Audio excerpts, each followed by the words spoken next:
Hello, everybody. Welcome to another Sales Hacker webinar. Thanks so much for joining us. You know me, I'm Colin Campbell, the Director of Marketing at Sales Hacker, and I'm joined today by somebody who's amazing, Amy Volas. If you don't know Amy, give her a follow on LinkedIn. She's the founder and CEO of Avenue Talent Partners, and she's placed thousands of salespeople and sales leaders in some really competitive and high-growing companies and roles. So Amy, thanks so much for taking the time to join us today. You're just the right person for this topic.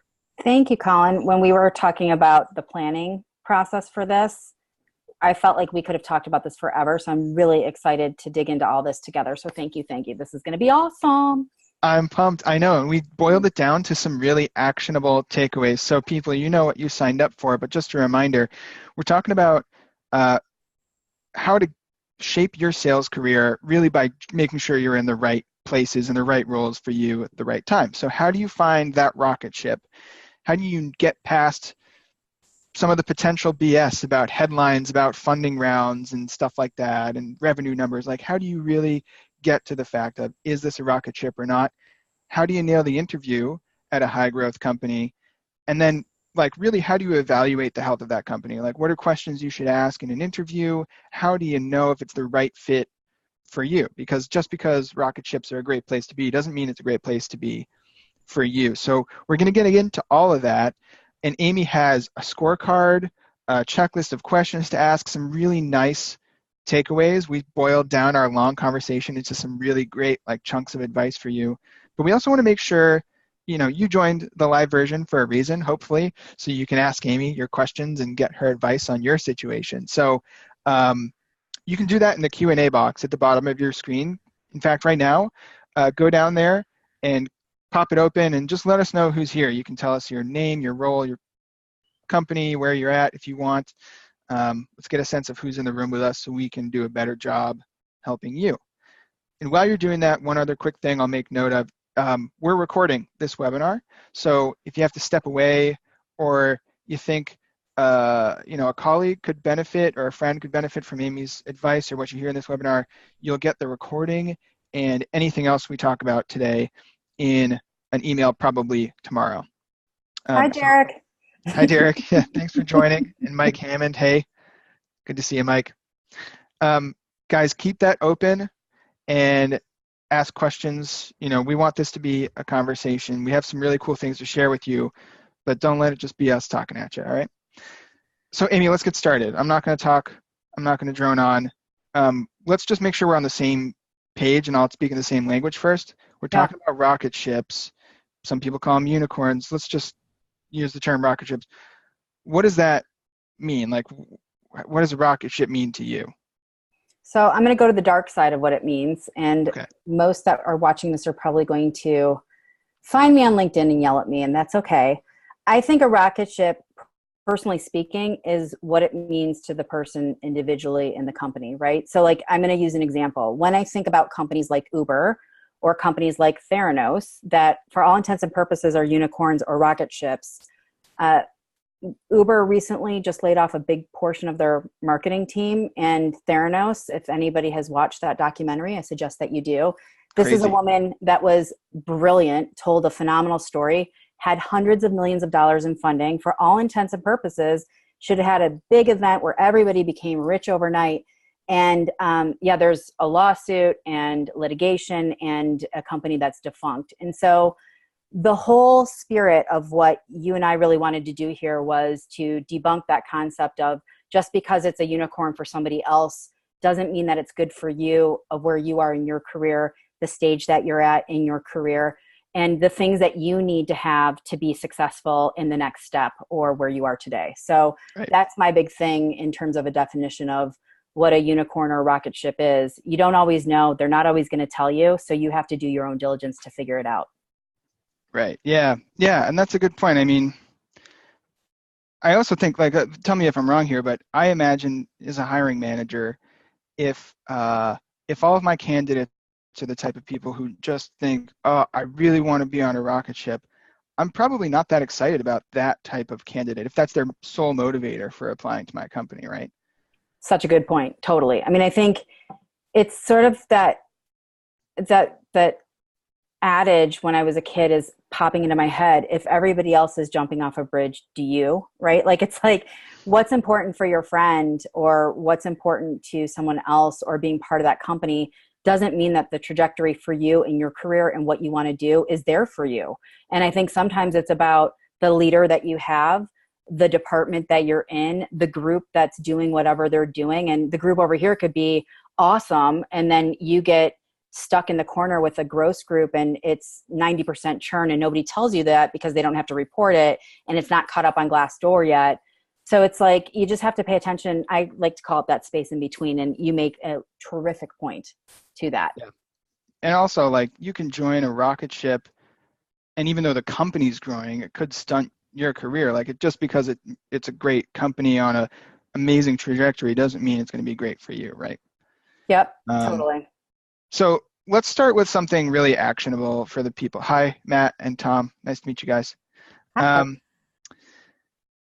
Let's talk about like nailing an interview, because I think we can't really talk about the rest. We're going to talk about questions you should ask in an interview and like how to evaluate the company.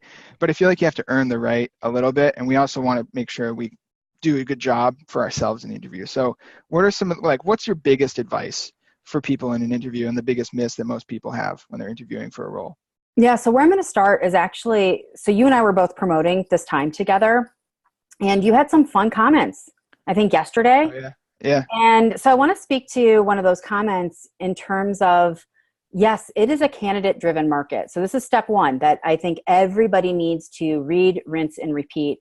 It's one of the best things that I can tell anybody. Yes, it's a candidate market. Yes, there are lots of opportunities. And yes, there's a lot of clutter and fluff as a result of that. And so it's really easy to get caught up in the shiny objects or to be like, forget it, I don't have to really prepare that much. And I'm just going to wing this interview, or I'll just show up and I'm just window shopping. And then there's that little ego side of us that's like, well, wait, I didn't get the call back. I'm phenomenal. Why didn't I get the call back? Or whatever the case may be, how you show up is directly correlated with the outcome. And I don't care what kind of market it is. This is your personal brand. You never know where the paths cross. And just because it might not be good for you doesn't mean you need to half-ass it. Pardon my French, but it's true. So I think step one is, the best advice I can give for anybody is to approach this and think about this exactly like you do in your own sales process of discovery. You don't just show up to a client call, or if you do, totally separate webinar that maybe we do some other time. You don't show up this way. I don't just show up to my clients like, yeah, so tell me about your business. I haven't done any research. I don't know anything about you. And I'm just here because I think I might want to get some dollars from you. That doesn't happen, right? So the same thing applies. Like, sales and recruiting, they're not dissimilar. In fact, there's a lot more similarity than dissimilarity. And so when I think about that, I think about the effort that you put into something is directly correlated to the outcome that you see. And so this is no exception to that rule. So the power of discovery is fierce. Approach it that same way of, you're going into a big client meeting for the first time. How do you do that? Show that you did your research. Why is it that you're even spending your time? And if you can't answer that, don't spend your time. Say thank you, but no thank you. It's okay. You don't have to go on the interview. So you should only be spending your time in places that are intriguing and compelling to you. The other piece to this is, do your homework. Why are you interested? What about the business is compelling to you? Why is this particular opportunity compelling to you? What kind of common ground do you have with the hiring manager? Start thinking about that. You and I actually talked about this, and you're like, really? You would do this? And I'm like, yes, you do this. So guys, for this, I have notes, right? It's okay to come prepared. Nobody's going to be upset with you for doing that. And I think one of the number one things that people get tripped up on is they get in the moment and then they get like the deer in the headlights and they're like, wait, it's time for questions. I don't have any questions.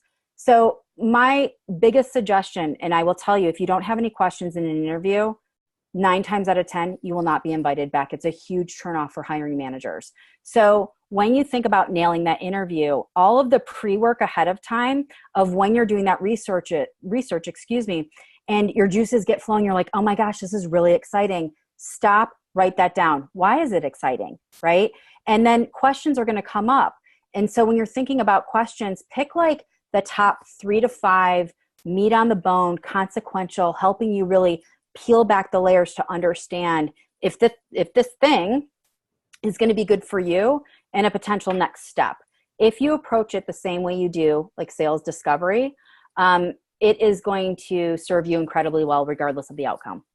That is such a good insight, because I think we're all used to having a really well documented, I mean, hopefully at this point, you people watching are used to having a well documented sales process. You feel like you have control around it. You know where your pipeline is. And yet in the job interview process, you're not as organized. If you're really on top of it, maybe you keep a spreadsheet, but think about it, that's probably not much in compared to what you have keeping you organized and on top of it in your selling activities. So at the bare minimum, some kind of spreadsheet to manage the project, right? And the level of research that you would put into any prospect when you're selling to, you put into companies you're applying to. Well, and to that then, it's a conversation, right? So I think people get freaked out, they get intimidated, especially when you're first starting out in your career. It's like, whoa, this is a VP of sales. Oh my gosh, they're judging me. You should think about it this way. You're judging them just as much as they're judging you, because it should be a mutual decision that you make together that this makes sense or it doesn't make sense. And so just like in discovery, have a conversation, right? You want to show that you're listening to what they're saying and that you can pivot through the conversation. So in every discovery, things don't go the exact way that I plan. And the ability to think quickly on my feet and be able to pivot and transition to the next piece that comes up and inspiring more questions and maybe writing them down while they're talking, that's okay. It shows that you're engaged. And I think the most powerful interviews and the most powerful discovery comes from a two-way conversation where each person's listening. You're showing that you're actively listening because you're taking what they shared with you and you're being able to regurgitate that to them to say, this is what I got from you. Help me understand more about that. How does it really translate to the team today? How did you get there? These are really good questions that show that you're listening and that you want to learn more because you're curious about what they're doing. That's going to be a big thing. The number one requirement that's consistent across any of my clients, regardless of where they are, how big they are, what they do, is I want somebody that has natural curiosity, that wants to understand, that wants to learn. Show them that. That's your opportunity to do that really, really well. Yeah, because that's what people can do. And if you aren't that, then you're replaceable by automation or, a machine, something like that. The bots, they're coming. Curious. Yeah, they're coming for your job. Yeah. Unless, we're all thought workers. If you're not thinking, you're not working. Mm-hmm. So it's funny that your clients list that as their biggest pet peeve or the thing they look for is asking questions and natural curiosity. Mine personally, and this maybe says more about me than anything else, but I get bugged by like vague answers or people who don't come prepared. Like they walk in and say, I am passionate and hardworking. It's like, really? I don't believe you. And I've said that to candidates before. I don't believe you because that's all you're coming in here with.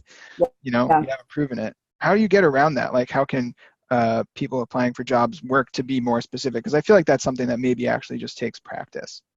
So you're flipping the script. So we're talking about the two things. So I was talking about the two things that my clients are asking me for. You're talking about the number one thing that my clients shut the door on people for, right? I see.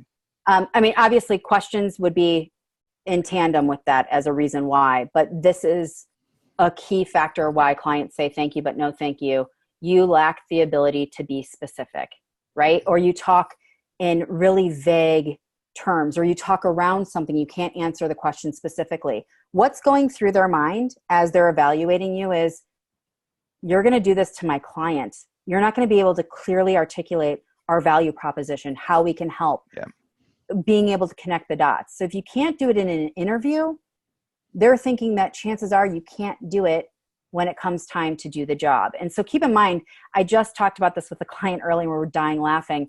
I use dating analogies a lot in our world because it's not, again, very dissimilar in the sense of you're putting on your best foot or you're putting forth your best foot forward to an interview, to a client discovery for the first time. You should show up the strongest, right?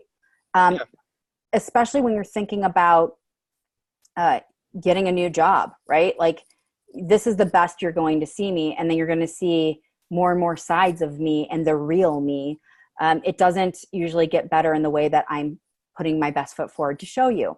So why would you not be able to speak about yourself clearly? And so thinking about specificity and the way to handle that, if you don't know your numbers, that's a problem. And it's not just about the numbers, guys. It's about what goes into the numbers. And this is the best piece of advice that I give everybody in Colin. This is when you're like, oh my gosh, this is awesome. Let's make sure to share this. Think about the Super Bowl. Super Bowl, it's like the biggest advertising time ever. And they're paying millions of dollars to have a 30 or 60-second spot, right? I could care less about the Super Bowl. Sorry, don't care. But I do care about those commercials. Yeah. Well, and T-Mobile, shameless plug for them, their commercials this year were on point. I was dying. They were amazing. So if you think about what T-Mobile did inside of that very short amount of time, you could identify with it. You're like, oh yeah, I've always had somebody talk about this happening to them, or I've done it myself where it's like fat fingers and I'm texting the wrong thing or something's happening and it's like, oh no. Think about the brilliance of that in 30 to 60 seconds. So the best advice I can give to somebody interviewing and struggling to figure out, how do I be specific? How can I get to the point quickly and not go on and on and on and answer their questions to leave them wanting more? Because that's really the whole point of this, just like discovery, is think about yourself like a commercial. So all those questions: where did you do it?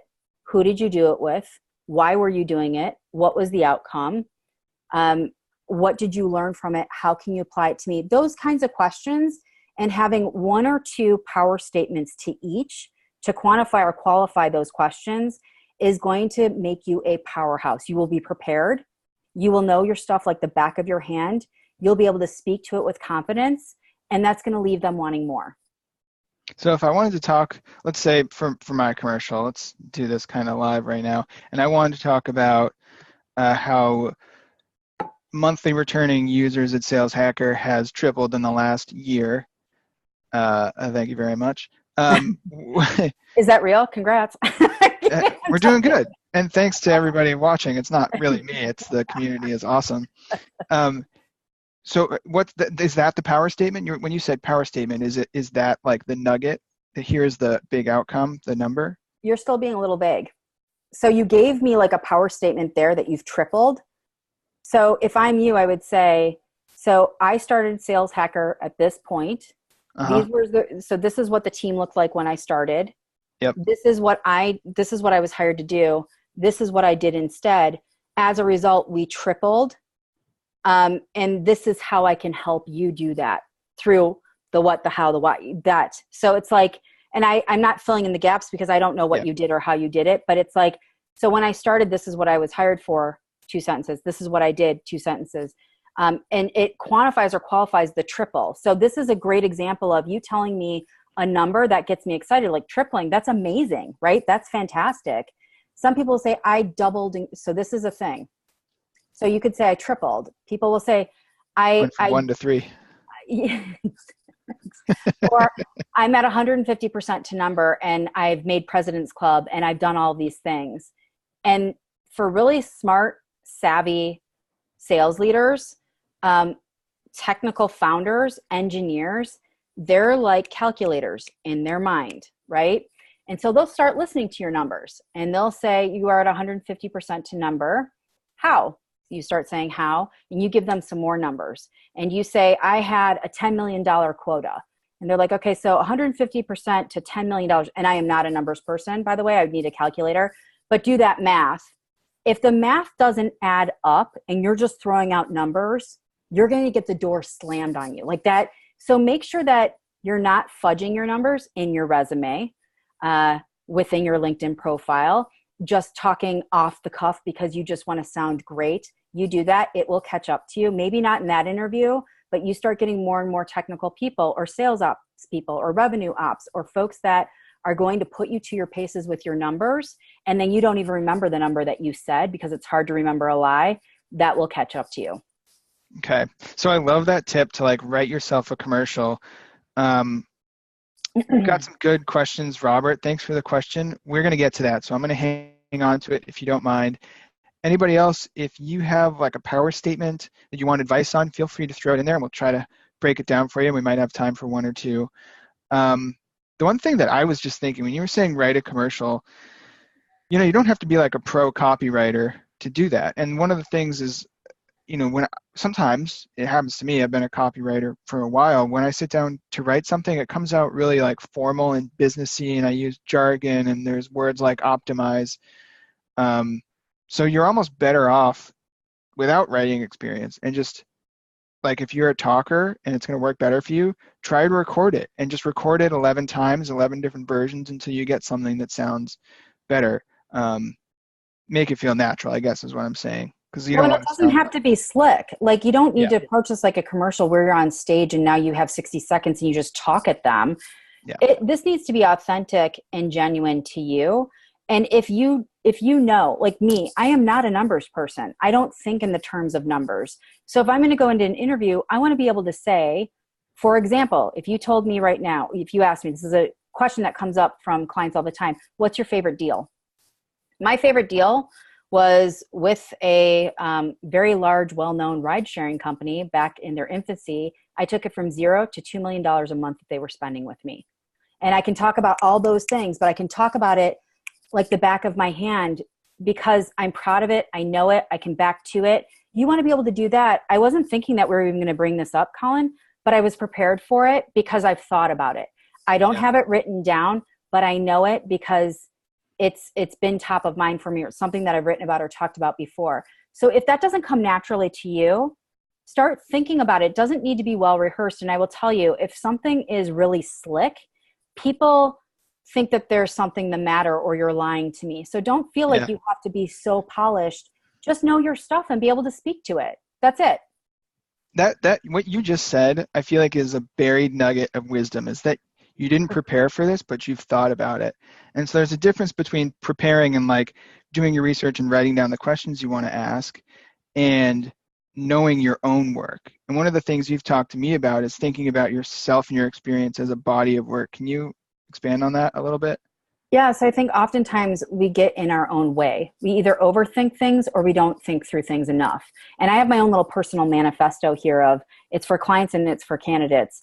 If I care more about your business and your process and your outcome, or I care more about your career and your interview and your outcome than you do, we have a problem, right? And so I think step one is when you think about the body of your work, and this is where a scorecard starts coming into play. And I love me a scorecard.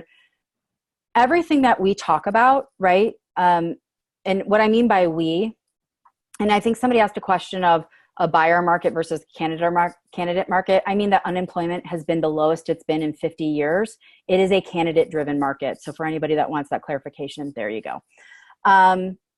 But when I think about a body of work, it's not just what you do today or what you're doing today, or perhaps what you want to do tomorrow.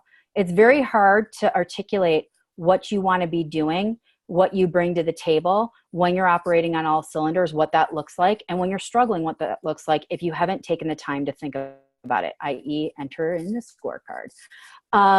So a body of work is the sum of your parts. It's when I first came through and being a puppy and I didn't know any better, I learned things, right? And I knew what I liked and I knew what I didn't like. And then that led me to the next step. And the same rules apply. I know what I like. I know what I don't like. And so I try to tell people, I have one of these in my purse at all times. It's like this big. And if you're not like me, and yes, I'm old school with pen and paper, if you rather do it on an app on your phone, there's lots of ways to capture thought in real time.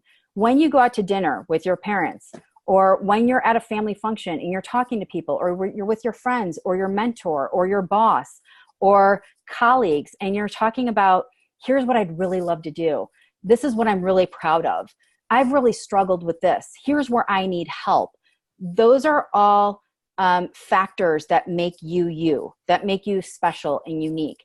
And taking the time to stop for moments, it's not a second, but it's moments, and thinking about that and taking all of that you've written down and taken account of absolutely helps pave your way of being able to think about your body of work, what you've done, what you're proud of, what you've struggled with. So again, back to those statements of being a commercial, this directly correlates with that. And then being able to talk about it in a very real way, and being prepared to talk about that. How can you ever truly know where you're going if you don't know where you've been and where you are today? And that absolutely helps you with that body of work concept. I love it. I love it. And you mentioned the scorecard. I think that's another thing worth diving into, but I want to pause for a second and just make sure there aren't any other questions that people have at this point. We're talking nailing the interview. We're talking the commercial. If you have a power statement you want to run by Amy, now's your time to do it. So I'll wait for a second and give you all a chance to shout if you have questions.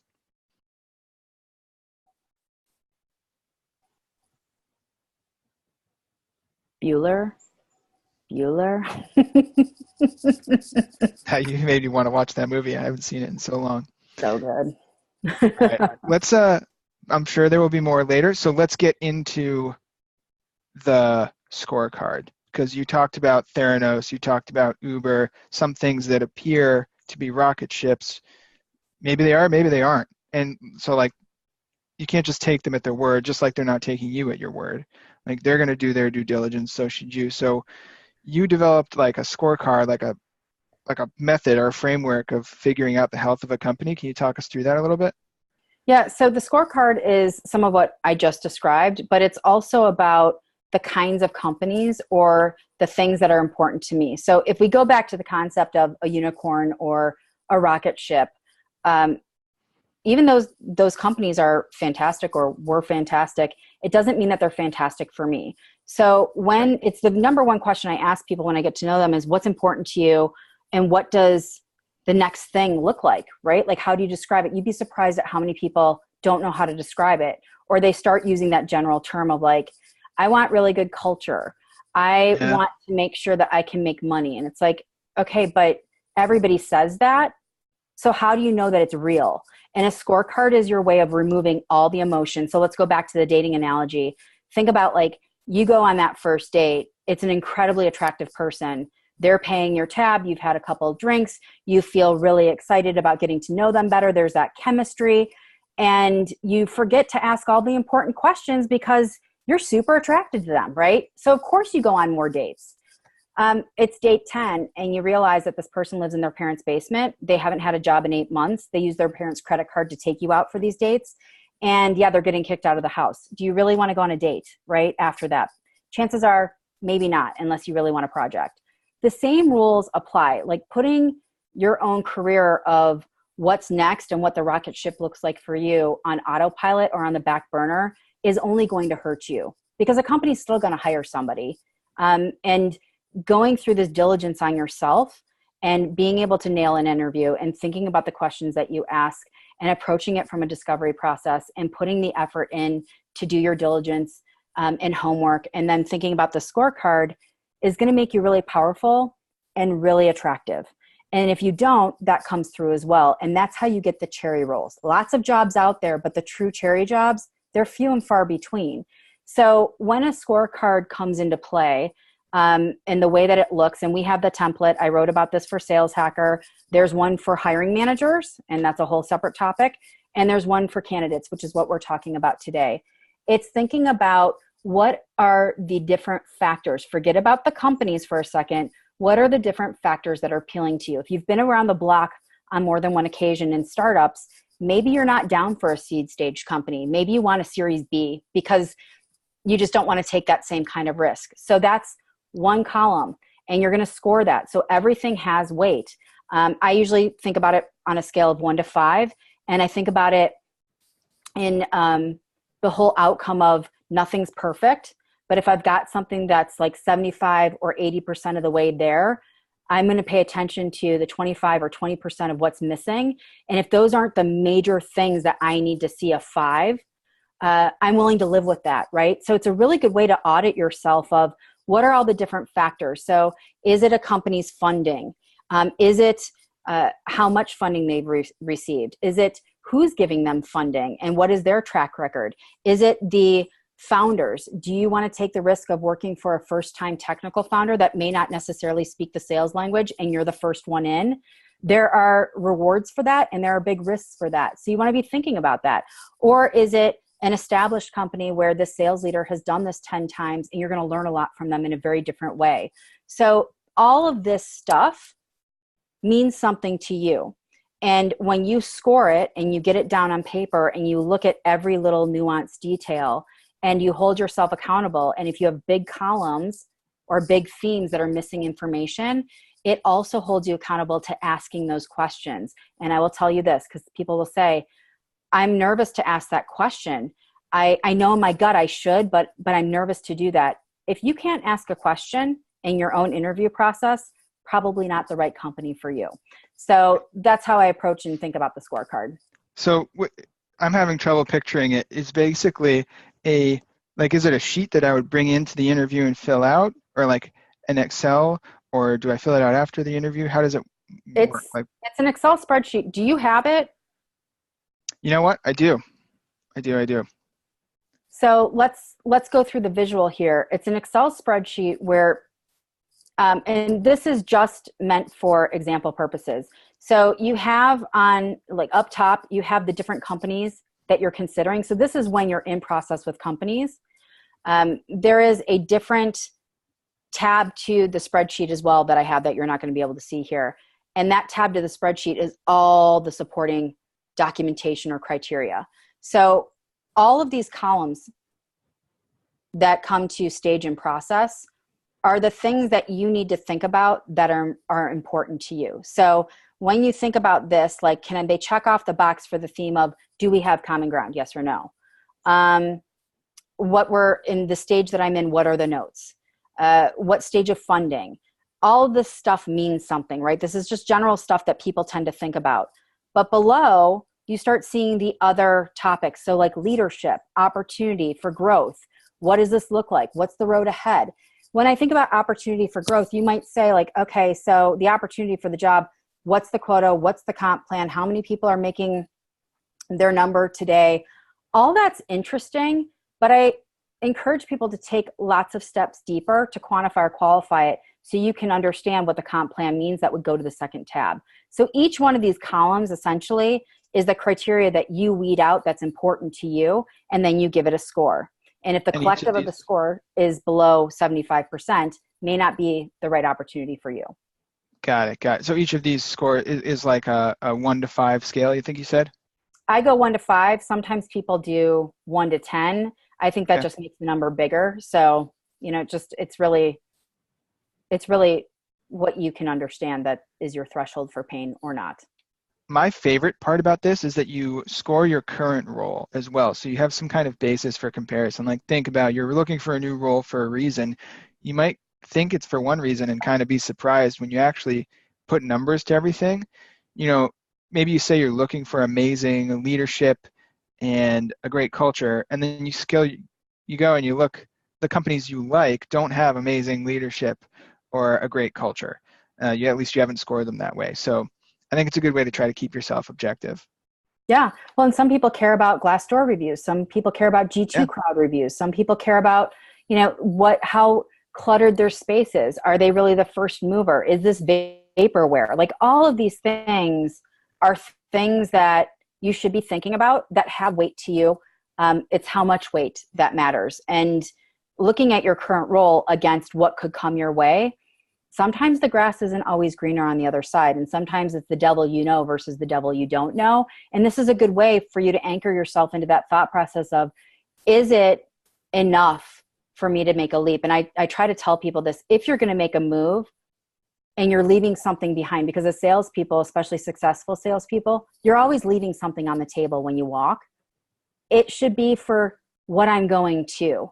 And what I'm going to needs to be at a minimum equal, in my opinion, greater than where I am today. This helps you quantify or qualify that outside of gut. Because we always say, like, in my gut, it feels good. Or when somebody calls me a month after they took the job and they're like, I should have paid attention to my gut. I didn't ask those questions. This scorecard helps you do that. Seriously. Yeah, I love it. And I didn't use this last time I looked for a job, but I will from now on. I think it's do like it. a really helpful tool. I love my job. I got lucked out. I didn't need the scorecard. I joined an awesome team, but this is true. I don't think I'll get this lucky again. So I'm definitely going to hedge my bets and use the scorecard next time. Well, and people look at So this as Chris work. Ortolano. Oh, Chris. Yeah, but it's the work. It is. Yeah, it's work. It's work you got to do. It matters. What you put in, what you get out. Chris Ortolano's here. Hi, Chris. It's good Hey, to see Chris. you. Chris is a friend. To anybody who doesn't know Chris, he runs an awesome community called Sales Stack, which is all about sales technologies and learning like new techniques and new tools on the market that usually haven't been widely adopted yet. And sometimes there's some really great advice and like shortcuts in there to do things correctly or do things better and faster. Chris has a good question anyway. So he's asking like, how can you negotiate for compensation? When we look at all these factors, a key one is going to be always pay. And then when you're negotiating that, I guess, do you approach it differently depending on the stage of the company, if they're very early stage versus if they're an enterprise? So I'm going to break rules here, and people are not going to agree with me, and that's okay. I'm a cards face up on the table kind of gal, right? And there are certain rules that are meant to be broken, in my opinion. I don't want to wait till the 11th hour. And sadly, even though I've made it my life's work to try to change a lot of this nonsense, this stuff still happens, and it's more the rule than the exception, where people get really cagey about how they talk about numbers or how they talk about their compensation plan. And by the way, in certain states, it is illegal to ask you how much you're making. So that gives you the advantage. But when I think about that, I'm a big believer that if I'm going to spend any time with you, this is a mutual interaction. And here's what I need to make a move. Here's what's important to me. Here's where I've been. Here's why. And here's how I'm qualifying. For all of the people that are on this that think that making jumps every 6 months to a year to get extra money, I do believe that a course correction is going to come sooner than later. And you will be the first people that will be out of a job or not be talked to get a new job. So you want to think about every move you make is important. And thinking about compensation, we're in sales. You know, there's this whole coin operated theory that's out there for a reason. I'm a big believer of having a transparent discussion up front of saying, I'm sure we'll get to this if this makes sense later. I don't want this to be a discussion point at the 11th hour when emotions are running high. Let's talk about ranges together. It doesn't need to be a finite number, but here's the ballpark that I'm operating from. Might that make sense for you? And if they're unwilling to answer it, or they're like, I don't know, or it's not my job, or that's 12 steps later, you got to ask yourself, is that the kind of place that you want to continue to pursue? I love it. So wait, you get that out of is that like the first time, if you're a candidate, that's the first time you speak to the company or hiring manager? I think it's the tail end of the first conversation, yes. Like, hey, this has been a great conversation. Like, you don't go in guns a-blazing, right? Like, sure. You don't do that, but if there's that connective tissue and there's a mutual agreement that this makes sense to move forward, even if it's with a recruiter or a third-party recruiter, there's no reason why you can't have that discussion. And if they're a good recruiter, they're going to want to understand that you're speaking the same language, because if you're not, then what's the point? Everybody's wasting their time. Yeah. And by the way, for any of the clients that I work with, this is how we roll. This is why they work with me. So just saying, like, there are exceptions to the rule, and I'm working really hard to try to change that. There's nothing wrong with being transparent. There's a lot wrong when you're not being upfront with each other and you find out later and it blows up. That's not good for anybody. To pretend that it's not like one of the most important parts of the conversation and try to avoid it is silly. It's really, that's the whole trade. It's your time for what? For that. There's some opportunity, yeah, and career growth, and you may be learning something, but really, like, you gotta have a roof over your head and food on the table and some money in your retirement account, you know, maybe some trips to the lake or something. I don't know. Oh, you stop it over there. Well, and I think, you know, here's the thing. I am a very direct person. I am incredibly transparent. And I try to disclaim that when people are getting to know me, because a lot of the time it's like, whoa, she is really direct. You don't have to be this direct. It's in the delivery of having it be a much more disarming conversation. So please don't go guns a-blazing and be like, Amy Volas told me to do this. It's the tail end of the conversation, and it's a discussion to just confirm or deny whether it might make sense to avoid potential wasted time. And any normal functioning human, in my opinion, is going to respect that. Sure. Yeah. And you can be candid and put your cards on the table without coming off like you're making demands after one conversation. Yeah, do not be a diva, seriously. And I'll give you a story um, of a client that we stepped away from because they did this. We talked about comp early and often. The person was lovely enough to even send me their W-2s. They really leaned in on that transparency thing, and I loved that. And she was more expensive than what the range was. And I said, wait, before I take you through my process and then their process, I want to be a legit human and let me have a discussion. So I went back to the team and I said, hey, to all the decision makers, these aren't just like, it's their founder, it's their board and their VP of sales. Hey, guess what? This is what we're dealing with. Here's why she's so strong. What would you like to do? Their answer to this was, we won't lose somebody over a few $1,000s. Great. So we should move forward. Yes, we should. They go through a rigorous interview process that changed from what we had agreed upon. That's strike one. We get to the offer stage. She is the loveliest. She wants the job. They want her. They lowball her by $50,000 in her base salary.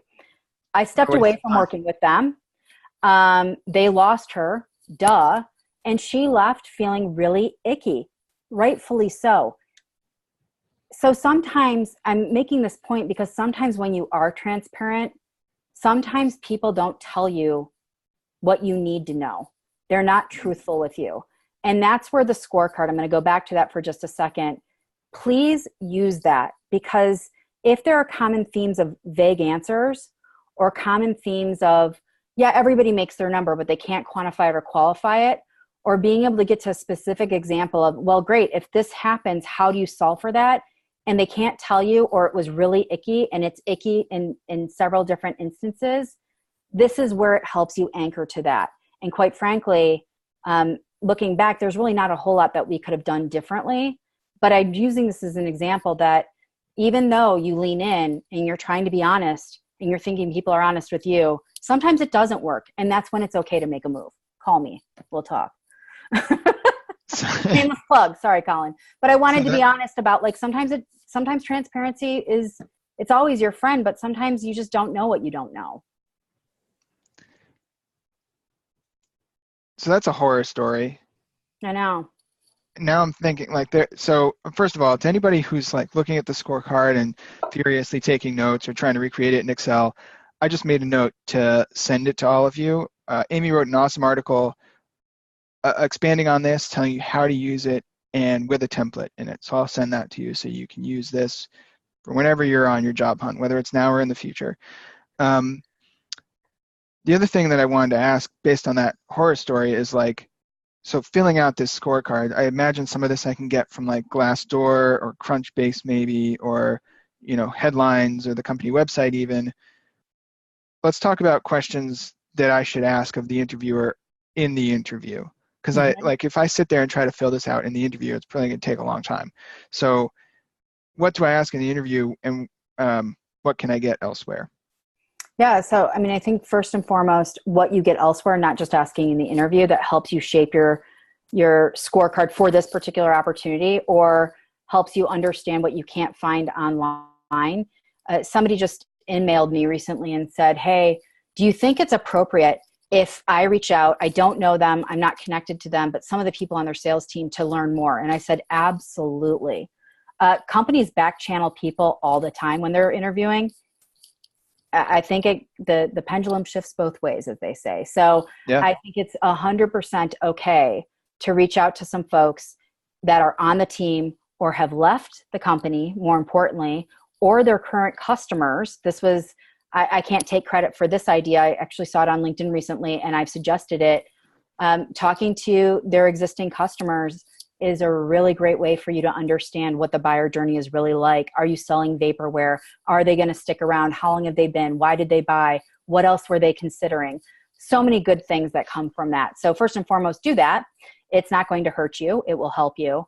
On the flip side of your question, so good questions to ask. I don't like the fluffy, surfacey stuff. A lot of that comes from just conversation and listening to what they're saying.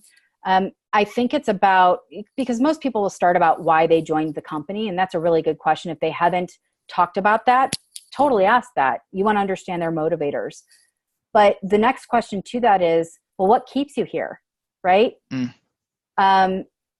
Especially if they've been around for a while. And then I like to What are you looking to not, like, what's a red flag when you ask that question? What do you look for, and what's like a red flag to look for? I look for, I mean, if it's somebody that I'm going to be working with, I'm curious about like what's happening on the team, what keeps them there, what is it really like? If it's somebody that I'm reporting to, what kind of leader are they? Like what keeps them there? If they're just like, I'm just in it for the money and we should have a liquidity event in like 6 months, they might be checked out, right? Like I need to explore more to that. If it's a founder, or not a founder, but like a co-founder that became a co-founder that wasn't there initially, and they're like, I don't really know why I'm here. Like, you know, people say crazy things. So you want to understand, and it's a question that most don't ask that tells you a whole lot. You want to hear things like, I'm bought into the mission. I joined this company for XYZ reason, and my expectations have been exceeded. It is hard work. And even on the worst of days, I still wake up in the morning to do this business because I believe in what we're doing. You want to start getting some things like that. If it's like, I'm here for the keg on Friday, I mean, that's not really anything substantial that's going to tie me to that individual. I'm astounded that anybody would answer that question that way. Because I've been asked that. And, you know, there were times when I gave vague answers, certainly. But to come out right out and say I'm only here because of the snack card or something, I can't imagine.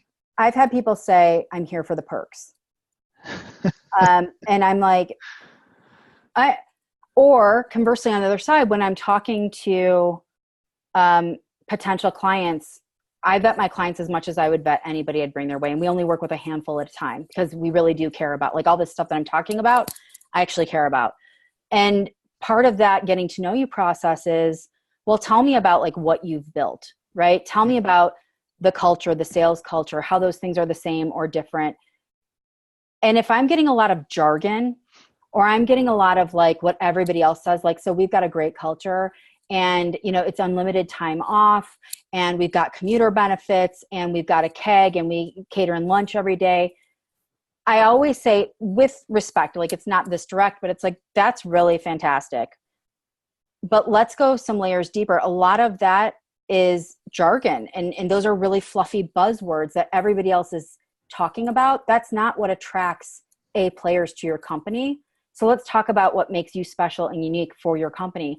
You'd be surprised at how many companies struggle with that because they're just trying to keep up. It's funny, Mark A. Smith on LinkedIn yesterday put up this thing about a billboard where they were talking about their garden that they created. Like, that's awesome. Like, I love that, but planting a garden is cool. It's kind of like Zen-like if I need a break, but that doesn't make or break my ability to be successful inside of your organization. And the best sales performers and leaders care about all that other stuff, not whether you have a garden or not. No offense to that company. I don't even know who it is, but you know, there you go. So one big question to ask is, why did you join in? What keeps you here?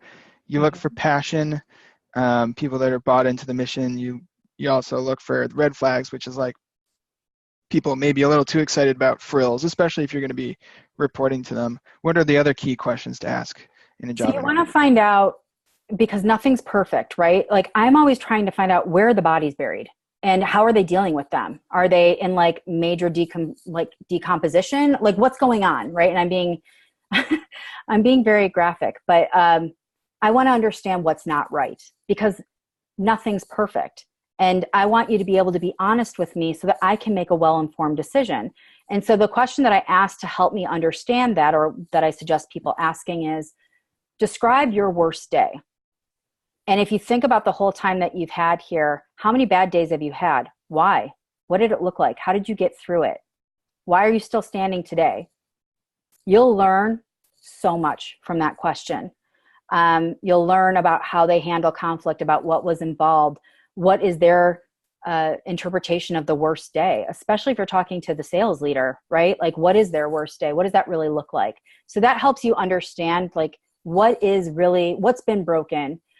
Because if you just go in and you say, tell me what's broken, they're ready for that question and they've got a canned answer. You want to get people that aren't ready for the questions that you're asking to get the true, authentic answer in return. So that's that.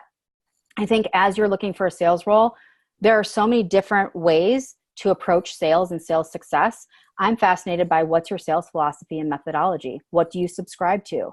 Because let's say I'm a diehard challenger person and you don't have anything, and this is how I approach it, and you think I'm going to be too aggressive with your buyer. Better to understand it now than to figure it out later. So to have a healthy discussion about that, about how they approach then sales training, sales coaching. Do they subscribe to a particular philosophy? How have they implemented that? What were the results before and after? These are all things around that you can figure out.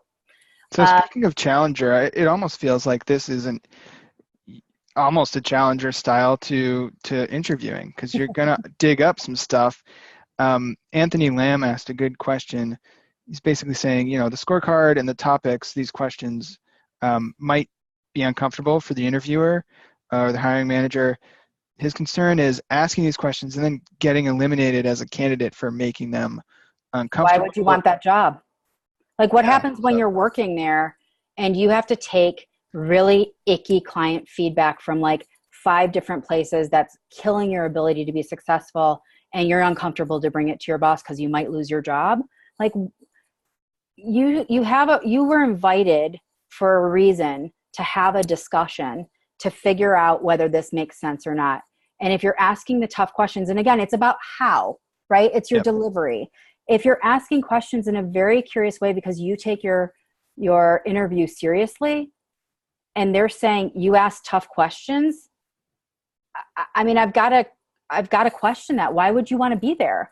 The other thing to ease that a bit for you is, and it's a great way to show that you're taking it seriously and that you care. It is 100% okay to go to the person before you interview and say, these are the 5 questions that are really top of mind that I need to get clarity on. Is it appropriate to ask it when we're together, or how shall we address this together? So then you can set the stage. I'm a big believer that you set the stage early and often for how people are with you. So if you're scared about doing it because your delivery might come across as too direct or too sharp, you can sort of soften it a bit by setting your intention through a really well-crafted, thoughtful email that illustrates those questions. I love it. Yeah, I mean, I think delivery is important, but even more so, if you're being careful about delivery and you're being polite and considerate, which it sounds like you are, Anthony, and you're still getting a no, then be grateful, and that you probably didn't want to work there. It sounds like a red flag. There's another question from Eric, which is, if a recruiter goes dark after a few conversations, is it appropriate to reach out to the individual you would potentially go straight to the hiring manager? In my opinion, and I am a recruiter and I'm a third-party recruiter, if I cannot communicate with you and you've followed through with me a few times and I don't have it in me to just get back to you, that's a real big problem. It's absolutely appropriate. And I would copy them on it as well. I'd just be, again, transparency, right? You don't have to be devious. Don't go the back door, because that can come back and haunt you. But you can come from a genuine place of curiosity to say, had this wonderful conversation. I've been interviewing with you. These are the reasons why I'm really excited about this. I'm sure you're interviewing other people, been having a tough time getting some clarity on what's next, copying all the players that be here. And don't say I'm being really direct, but you get my point. It's 100% appropriate. Yeah, I would say the same thing. And again, like, I think if you over-index on communication and transparency, but you're polite about it and upfront about it, you're going to get more information that's going to give you the ability to give better answers to their questions then. Like, a lot of this isn't about, oh, I'm going to get the information I need from you to decide whether you're good enough for me. A lot of it's also about, if the more I learn about your company, the more ready I'll be to answer your interview questions, and the more ready I'll be for day one. Yep. We've got a couple minutes left, so if you have any questions left, audience, first of all, thank you for the great questions. If you have questions left, we have a few minutes to answer them.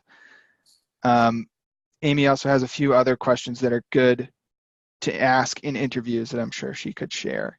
So while you're waiting for the questions to come in, another one is, you want to understand what happens realistically in the sales process, why they're winning deals, why they're losing deals, and not just the win rate, right?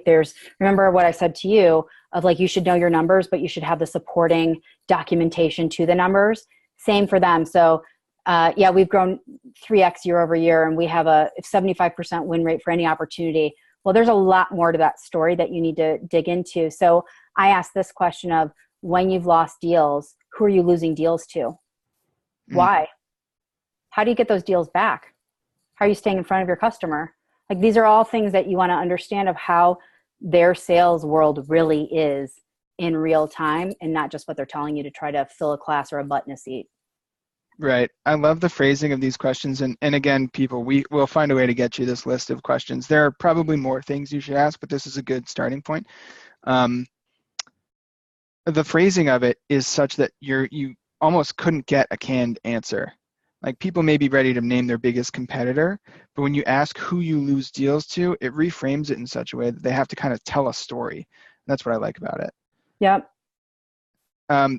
This is an interesting point to end on, maybe. So Leif Larson, or Leif, sorry, Leif, I can't pronounce your name, says, so right now the current unemployment rate is about 3.7%. For all companies, including Rocketship's, what happens when they want to grow their sales team, but there's not an excess candidate supply? And Leif's suggesting that maybe it's not hiring full-time employees, but hiring salespeople as contractors, so you could have a salesperson who's working for multiple companies selling multiple products at once. What do you think of that? Not a fan. Not a fan. I advise against it, quite honestly. And there's a reason why. And Leif, I'm sorry, you're not here to debate it with me. So I'm not trying to just take over the podium and say, no, it doesn't work. I haven't seen it work well for anybody that I've talked to, nor do I subscribe to that. I think the best salespeople pour themselves into an organization because they believe in it, they represent it. And this comes, I should say, it might work in a highly transactional environment, right? Maybe if you're B2C, maybe if it's super transactional. Enterprise sales, I just don't see this working well for, because these are complex deals that require a certain mindset, that require a lot of sweat equity across a long period of time, typically. Having somebody that has lots of different clients all at once that they're trying to sell something to, I just don't think that works out very well, nor have I heard it working out really well for the enterprise. Could potentially be some conflicts of interest there too, if you're not careful about who you're selling for. I think that's an interesting note to end on, and maybe a future webinar we can have that debate, talk about it a little bit more. For me, the biggest takeaway today, Amy, and I love that you joined, because this is what I'm taking away, is that, like, determining your fit and a company's fit for your career is, I don't know, time is worth the time you put into it. And so I love that, like, your template is so much. If I had built a template myself, it would have been like 5 checkboxes. Your template's so in depth that it kind of drives home that point that it's worth the detailed work of figuring out and bottoming out a lot of those questions. Thanks so much for bringing it. You're welcome. Thank you for having me. And I'll leave you with this. It is true in every form of life, personally, professionally, our sales careers, our leadership careers, marketing. I don't care what it is. What you put into something and the time that you invest into it is directly correlated to what you get back out of it. So why half-ass it? Doesn't help anybody, including yourself. Oh, words of wisdom from Amy Volas. If you haven't looked her up, follow her on LinkedIn. You get more of this, basically free advice on how to grow your career in sales, and also how to hire the right people when you get there. It sounds like some of you are VPs, so that may be relevant too. Thanks again for joining us, everybody, and especially to you, Amy. I really appreciate you giving us your time and wisdom. Colin, thank you. I love that we did this. Thank you for having me, and it's been terrific. Thanks for everybody that participated. Appreciate it. We'll see you soon. Bye, everybody.